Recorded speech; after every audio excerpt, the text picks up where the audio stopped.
So I'm outside Adams for the 2025 Class of 1976 reunion, and I'm doing this video partly for myself, partly for the other people on the tour so they've got something to remember it by, but also for the people who for whatever reason couldn't make it to today's reunion, in the hope that some of the footage on here will invoke some memories, so I hope you enjoy that. Now, Adams has changed a lot in the 42 years since we left. It's gone co-ed for a start, but there's other less sort of more subtle changes which quite surprising. So the scratchy toilet paper is no more. The showers apparently at Longford are now heated. I know. And then the pool allegedly is heated as well. I think these things explain why we lost an empire. But anyway, we'll have a look around the school as we do that. And one of the other things identified by Paul, myself and Martin when we sort of get together with people is that whilst the school has undoubtedly produced some really impressive people, you know, eminent physicians, captains of industry, senior civil servants, all those sorts of people, our year has been singly lacking, and I think the people watching this video need to take a long, hard look at themselves. I feel partially absolved from that because at school I actually was quite thick, but the rest of you, shocking, to be honest with you, shocking. Anyway, we'll go in and have a look, and hopefully there'll be some footage on there that people will enjoy. Now obviously this walk you couldn't do if you were a pupil at Adams until you got to the sixth form, but now we live in much better times, and entrance is used by all and sundry now. The other change as well is the reception, which used to be hidden around the back in a fairly incongruous building, but now it's at the front of the building, a bit more grand, a bit more in keeping with the school. So we'll pop inside and then get on with the tour. So this is the new reception, which is much more in keeping with the state of the school now. But those of you who went to lower six will remember these windows because we spent a lot of time in here. So yeah, so this is the start of the tour. We'll head into the school and see the rest of it. Looking forward to it. So here I am in Big School. Still call it Big School. It's now called Big School Library. And we've just had a really informative and interesting presentation by Mr. Hickey, the headmaster, who's shortly due to be retiring. And I think the things he's told us is the changes at Adams have been sort of quite transformational. So some of them are quite big things, obviously related to new buildings, a new sixth form block, you know, new science labs, and new boarding facilities. So that's quite interesting and quite impressive. I think the big statistic that leapt out was the size of the school now. So obviously when we were here, circa 400 pupils. There's over 1,000 now. And that's necessitated quite a few changes. But I think some of the other things that Mr. Hickey's shared today are quite transformational as well in terms of the admission policy. So see, the admission policy before did make the school a little bit elitist. It was purely down to the entrance, the 11 plus, but now there's much more focus on disadvantaged pupils, SEN pupils, and pupils who perhaps have not had the best start in life. So that's really quite useful. And as a result of that, less pupils are coming from way outside the area, and it's more about local pupils from Newport, Telford and Wrekin, places like that. So really some massive changes at the school. Some things don't change. This building still looks remarkably the same. And over my shoulder, you can still see Bill's will, which I'll just get a bit of video on in a moment. The big thing that strikes me as I stand here is how small the room looks. If you think we used to have our assemblies in here, 400 pupils pushed in here, and unless my memory has gone completely AWOL, we also used to have, towards the end of our time here, the odd disco in here. I'm not sure quite how that happened. It's quite a tiny space. Anyway, I'll just have a quick spin round so you can see Big School for those people who didn't make it. Yeah, really good memories being invoked. So, Big School, pretty much as it was in terms of the actual structure of the building, but obviously changed massively for its use now. And if I just raise the camera, you'll see one of our headmasters up there. Here he is, David Taylor. We used to call him Bengo. So he was our teacher for the whole time we were here. His picture adorns the wall. So all the house boards showing who's house captain and various things for the of the houses. Obviously changed a bit in our time when we had Adams, Aston, Chetwynd and Ward. We've now got Webb, Talbot, Sardu, Owen and Darwin. Obviously the 5 houses now reflecting the size of the school compared to what it was when we were here. That's where the headmaster obviously used to stand and give us our updates every week, I think it was, not every day. But yeah, good space now. It's nice to see it being utilised, albeit not for its original purpose when we were here, but still a great space. And there is the infamous Bill's will. I'm sure many of you, like me, had to copy that out endless times in detention. Again, it looks so much smaller than it did when we were pupils here.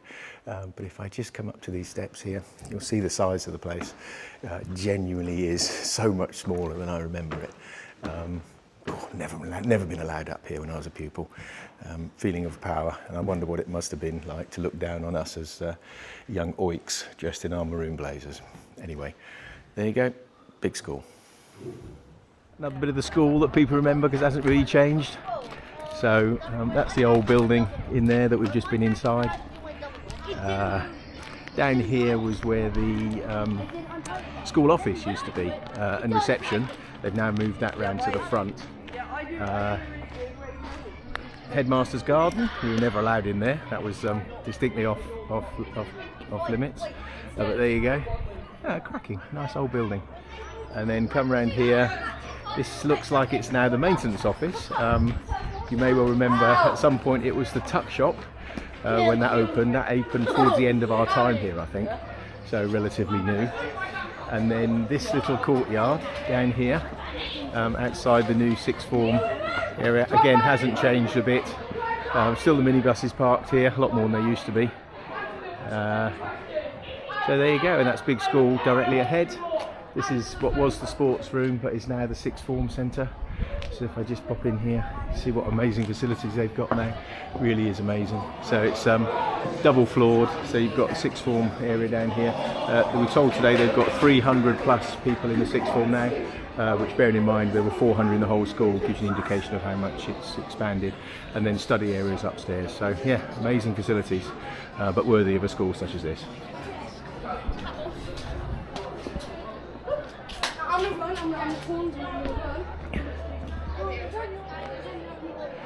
This is where all the memories are, isn't it? Because this is the bit that literally has not changed.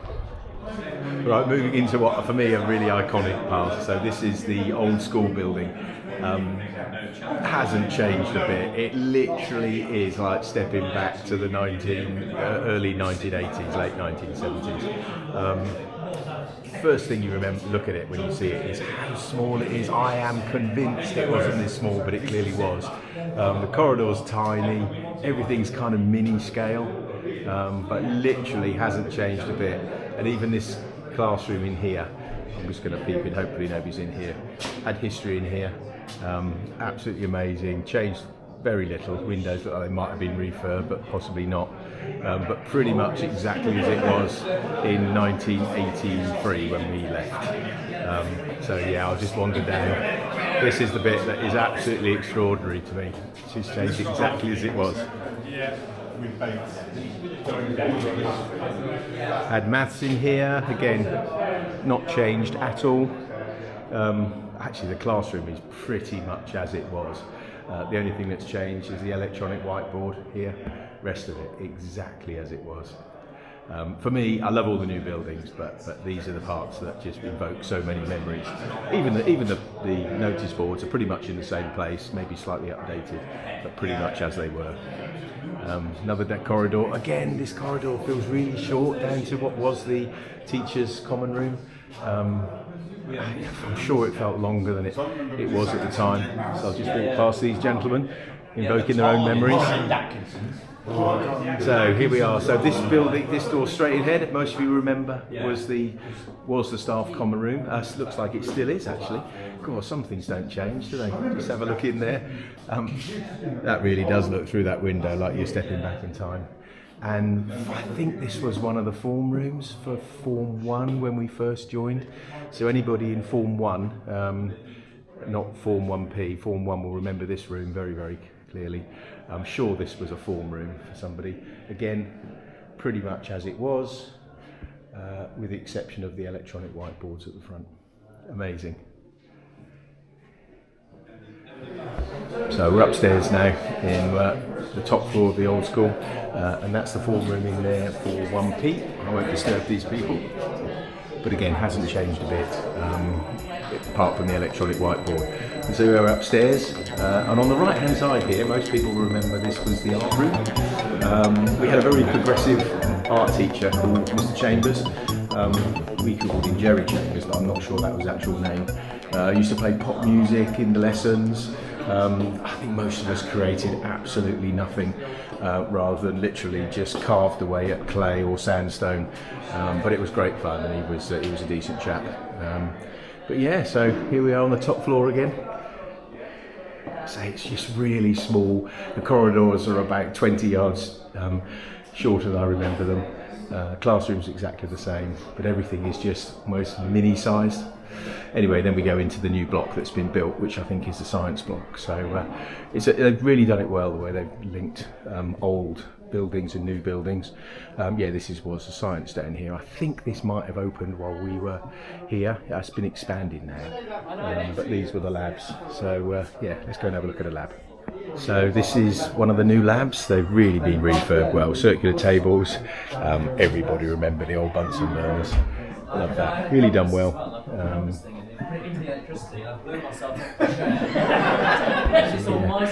I think the building is most probably the same, the classroom's the same, but the furniture and the decor inside is absolutely massively changed, and I think it mostly works really well for teaching in a way that it didn't for us. It was quite sterile, obviously. So there you go, on the science labs. I won't take you into all of them, they're obviously going to be pretty much similar. We're now down near the horror of horrors, the nightmare that was the school pool, where some days you had to break the ice before you jumped in. And behind us is the toilet block. Now, as Adams is now co-ed with girls from age 11 up to sixth form, the building behind is going to be converted, another floor put on, so there's toilets for girls and there's toilets for boys. Just shows you how times have changed. In our day, we just went in the pool. We can't actually get into the pool. And I have to say, the picture that Mr. Hickey showed us, it looked a lot better than this. It doesn't actually now look that dissimilar to when we were here, with the exception of having a roof on it, so it's enclosed to the elements. But there you go. For most boys, this was a place of terror. But yeah, good to see it again. Actually, it's not. I don't know why I said that. It's terrible to see it again. Horrible memories. This brings back some memories. The central square, where we used to play mass games of football. Normally with a tennis ball, if I remember, during break time.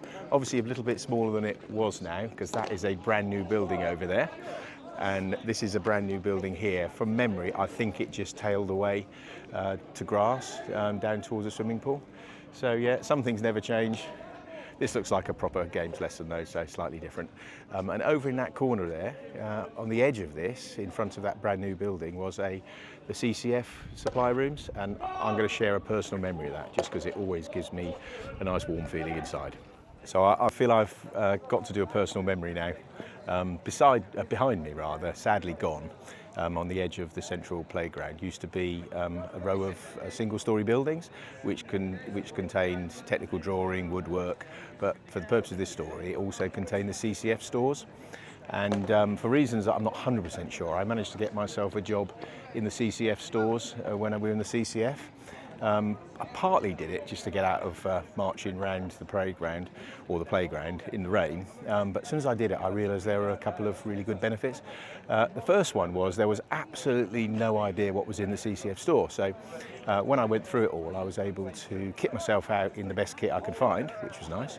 And secondly, I'll move on quickly from this, I also managed to have a little sideline selling the odd bit of kit in the back pages of the NME, which was nice, but we'll move on from that. But the chief benefit was I was able to kit out everybody else, so made sure my friends got decent kit, but there were a few people in the year below and the year below that I did have huge pleasure in kitting them out in kit that was wholly inappropriate. So we had some children whose names will have to remain nameless, who were freakishly tall, and they would be routinely given trousers that were about 6 inches too short. and then there were other children who were fairly small in stature, who would be given kit, jumpers and such like that were far too long, so the sleeves would go way down past their hands. And I cannot tell you the pleasure. I was literally laying on the floor laughing sometimes as children would go round and round, and I'd wait for particular people to come round to see their trousers not meeting their boots. Incredibly cruel, but at the time, hysterically funny. Anyway, that's my personal memory of time at Adams, and I feel I should apologise to those 4 or 5 children that I inflicted such sartorial terror on. Anyway, there you go, personal memory. Right, we're now queuing up for lunch, and I have to say, this is very nice. This is absolutely not how it was when we were here. The same building, the same hall, the same size, but fundamentally different experience. If you remember, the tables were all lined up in rows, the food was dumped at one end, and it was pretty much all men for themselves to get their food. This looks like a much better experience, so what a change. Anyway, there you go, time for lunch. So, that ends the Class of 76 school reunion tour, and what a great day it was. I hope everybody had a great day, and for anybody watching this, I hope some of the footage invokes some good memories. Now, the eagle-eyed amongst you may well have spotted that one of the people on the tour doesn't appear on any video, doesn't appear on any photographs, and there's very good reason behind that, and that is because they are involved in top secret work for HM government, and they cannot appear on any film. Now, it doesn't feel right that that person doesn't feature at all in this video, and I'm pleased to say that they've sent over a VT with a pre-authorised and pre-agreed official statement that is on the VT. Now, we are nothing if not focused on national security in this group, and as such the statement will be read, will be voiced by an actor, and even the actor's voice we've distorted just to make sure that our ex-schoolmates' anonymity is 100% preserved. Roll VT. Right, I've been asked to read this statement. I'm not going to do it word for word because I've had a look through it and there's some quite long words. I'm not 100% sure what they mean. And anyway, I'm only being paid 40 quid. I'm not Laurence Olivier. Anyway, great day today. Absolutely lovely day. Really enjoyed it. Great memories. You know, you're walking around school and you look in room and great memories in there. And then you look in other rooms and you remember that unspeakable things happened in there. But you got to take it in the round, haven't you? That's what it's all about. But above all, you know, really good to see old friends. You know, love that bit, love that. And it's not like me because, you know, at the end of the day, I live in a world where relationships equal danger. You know, they can be used against you.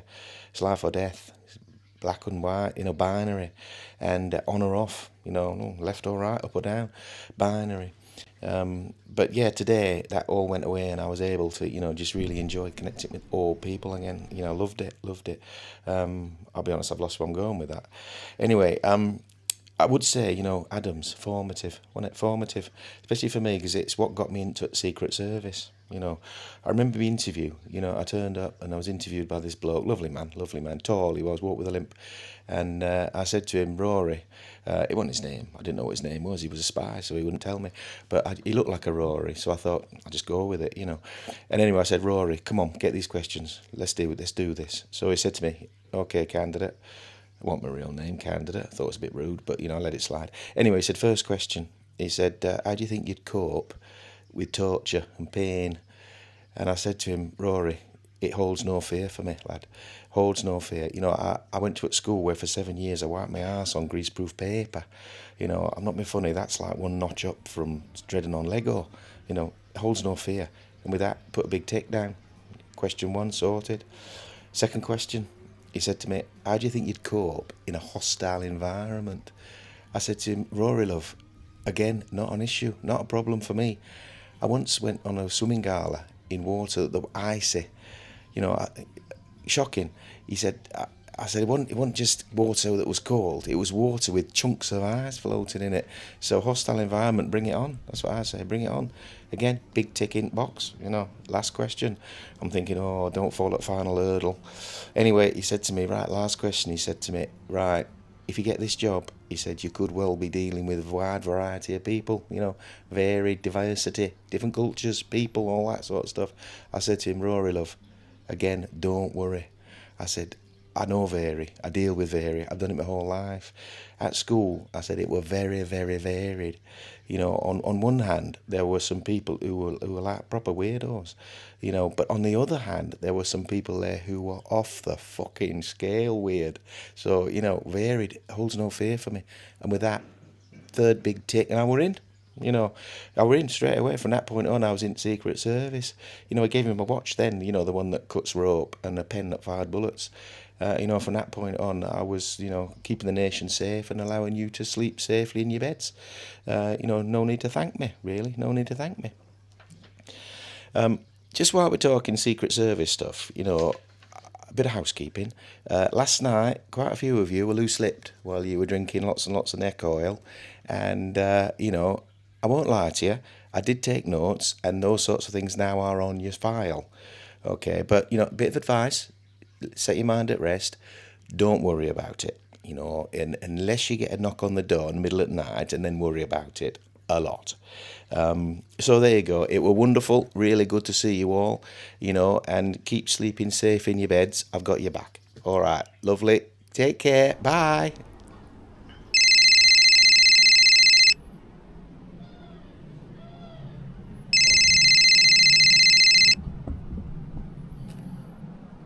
Yes. Yes. Understood.